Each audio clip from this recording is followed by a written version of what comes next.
Welcome to Season 3 of I'll Go If You Go, a Save the Redwoods League podcast.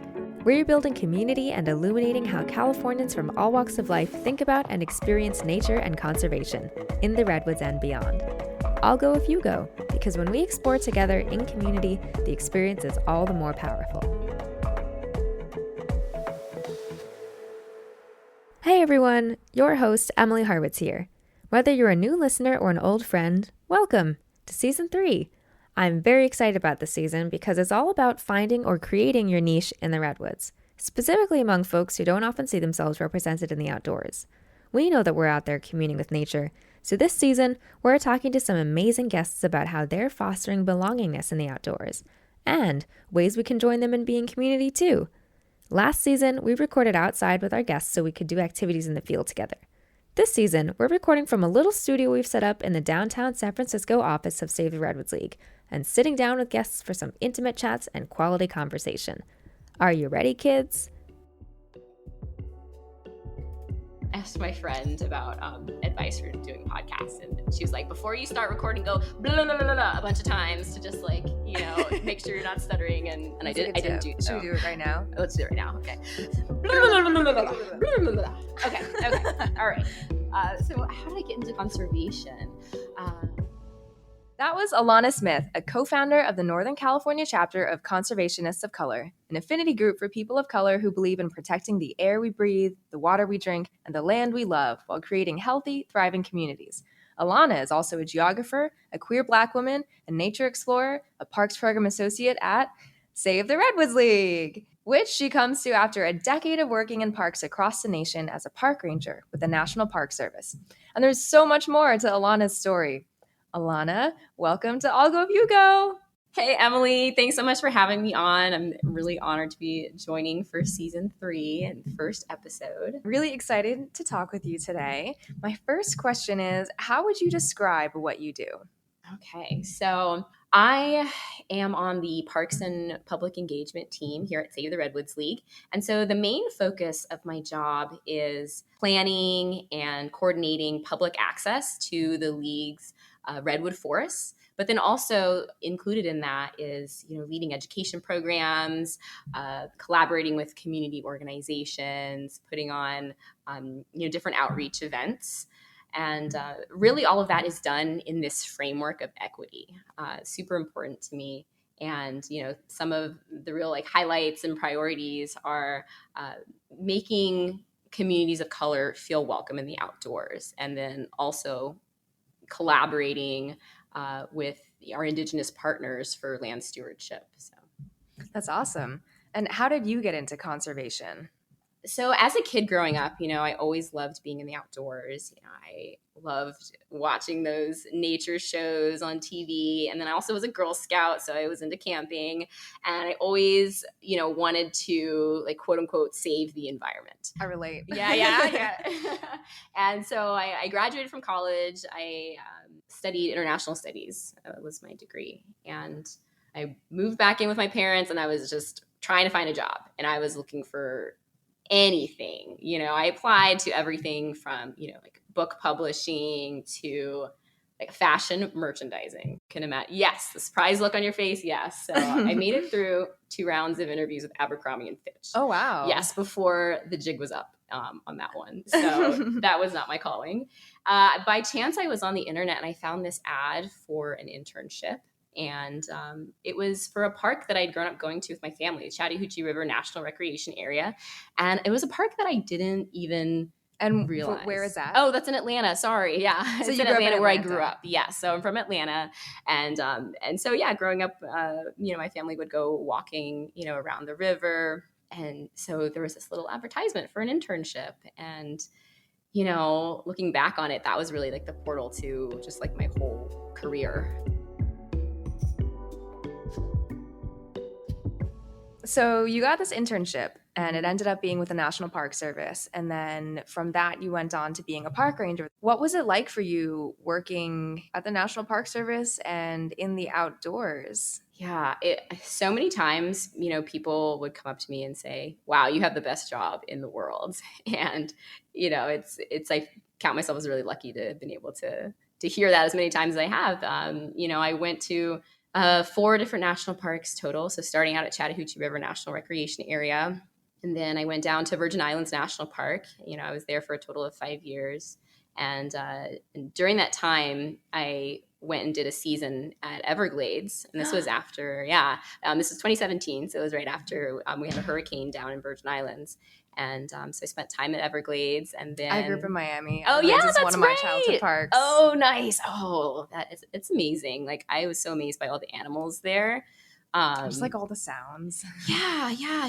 When I first went there, I just looked around. I was like, oh, it's just a bunch of grass. Like what? But it's not just that. It's the incredible animal life there. Such an amazing range. So I really enjoyed my time there. Yeah, and then my last park was Golden Gate National Recreation Area, which is what brought me out to California, which is why I'm here. Cool. So one of the other things that you do is working with Conservationists of Color, this group, and I would love to hear more about that group. I know you, in the past year, you recently co-founded the Northern California chapter of Conservationists of Color.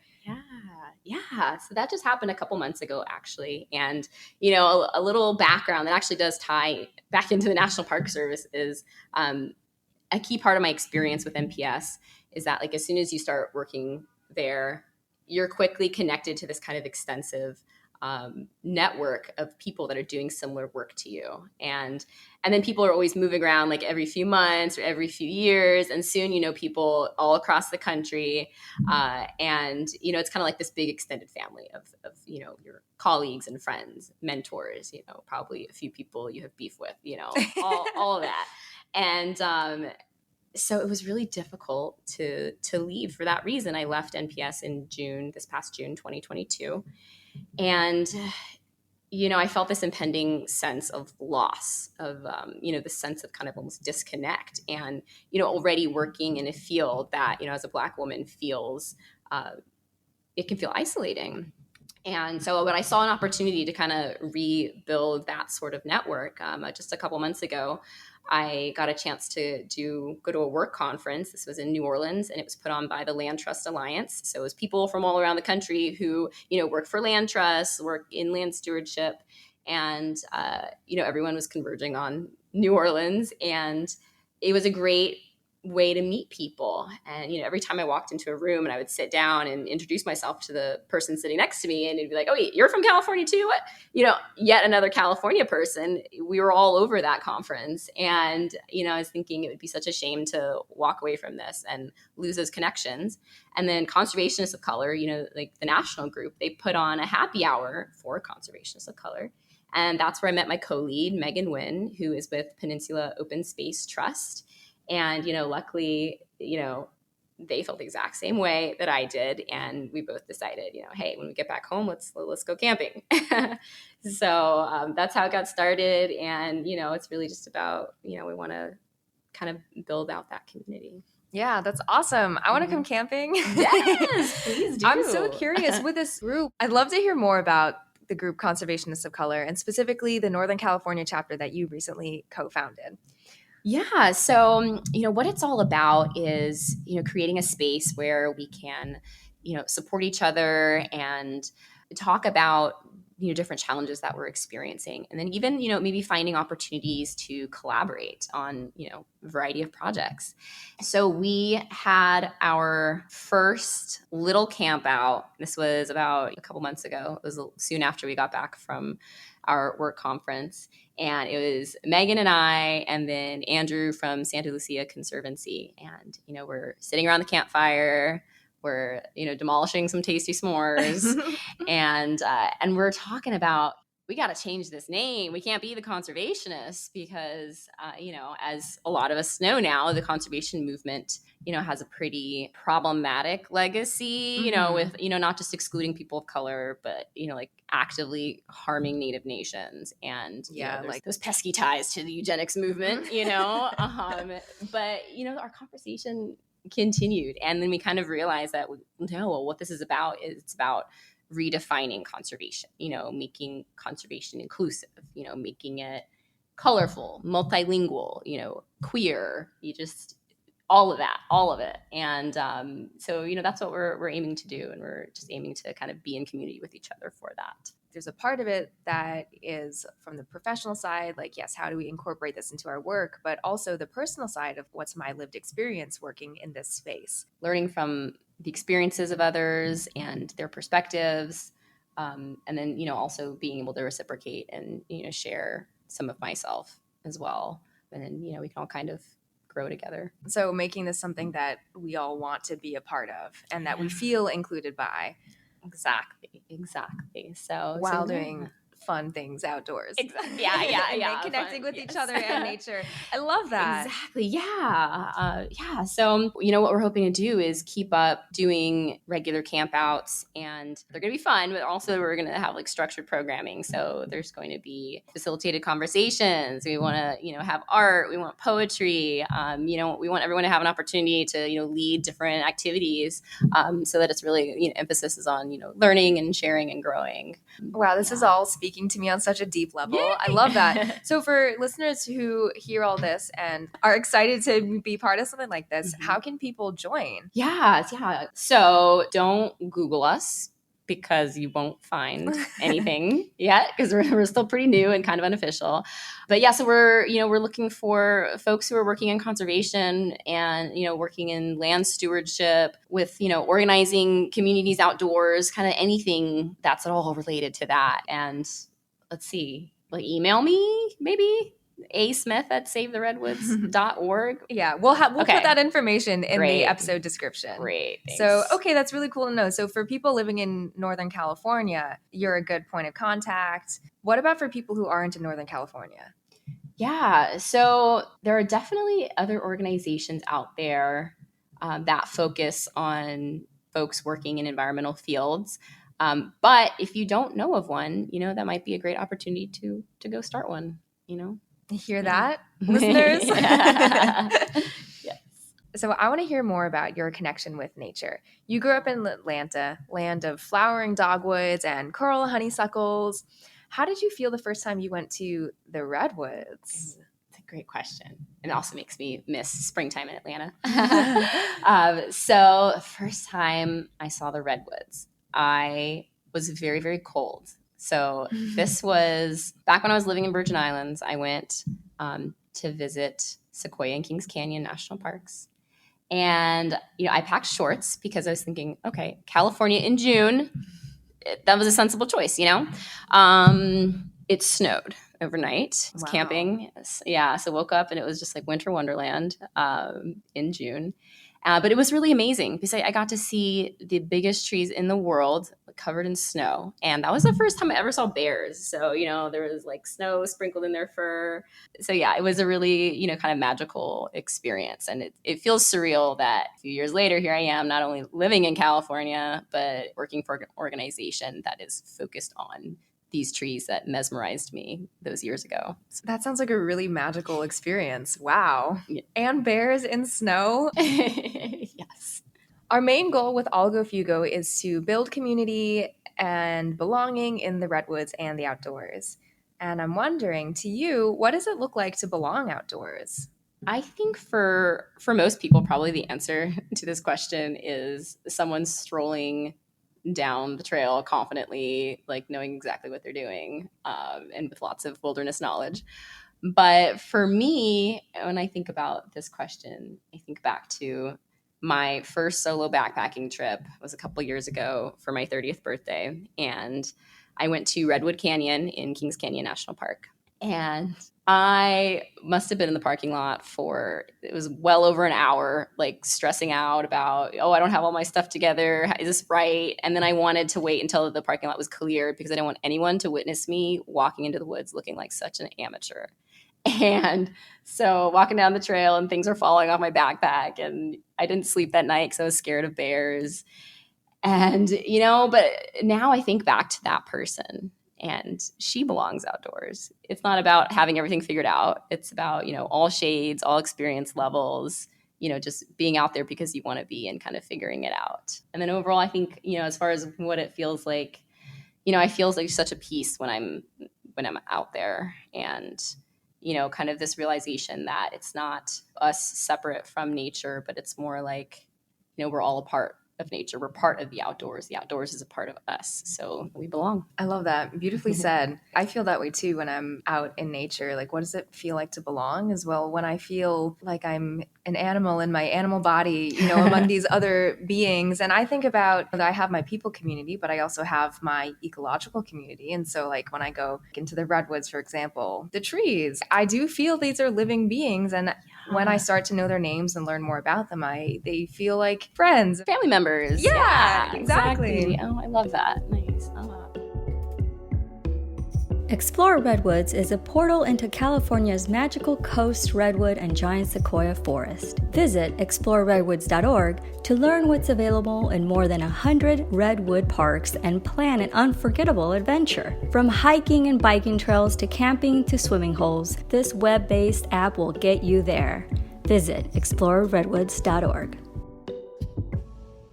So returning to the idea of building community in the outdoors, what's something that's been important to you in your journey thus far? Something that's been really important to me is being able to learn from others. I think like learning from their experiences, learning from others' perspectives, and then also being able to reciprocate and share some what I have to offer and share my stories. And that's the way that we can kind of like learn and grow together, build that community. Our closing question is a two-parter. Think back to where you were in life 10 years ago. You had just graduated college and started working as a park intern at Chattahoochee River National Recreation Area.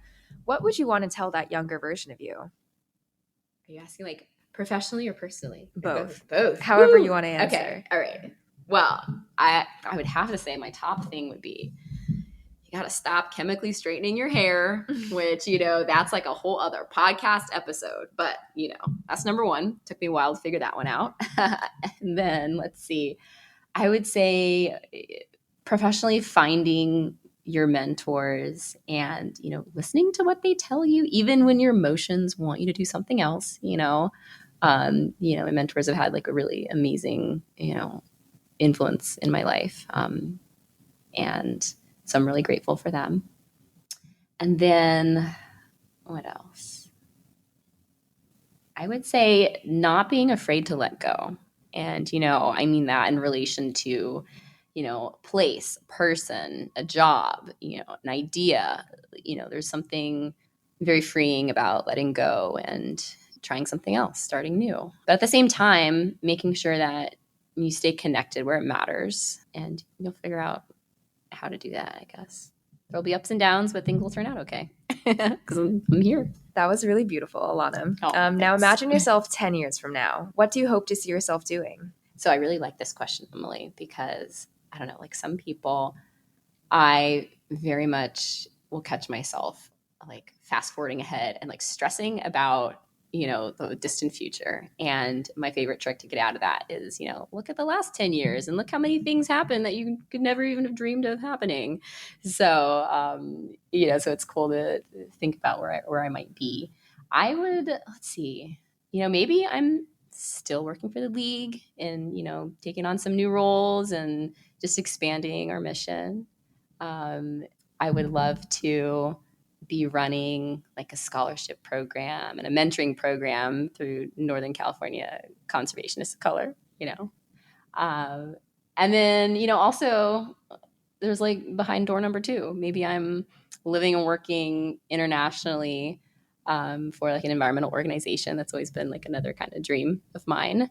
But, no matter what I'm doing for work or where I'm living, I see myself with like a really intentionally cultivated community of people around me and a really strong system of giving back and lifting others up. And that's important to me. Then, contentedly growing my own food, reading books and, keeping up the learning so that, keep my brain sharp. So I love that. Things. Beautiful vision. Yeah. We'll see. Just hoping. Yeah. Well, Alana, thank you so much for joining us today on All Go Bugo. I had so much fun talking to you today. Yay. Thank you for having me. I enjoyed this for sure.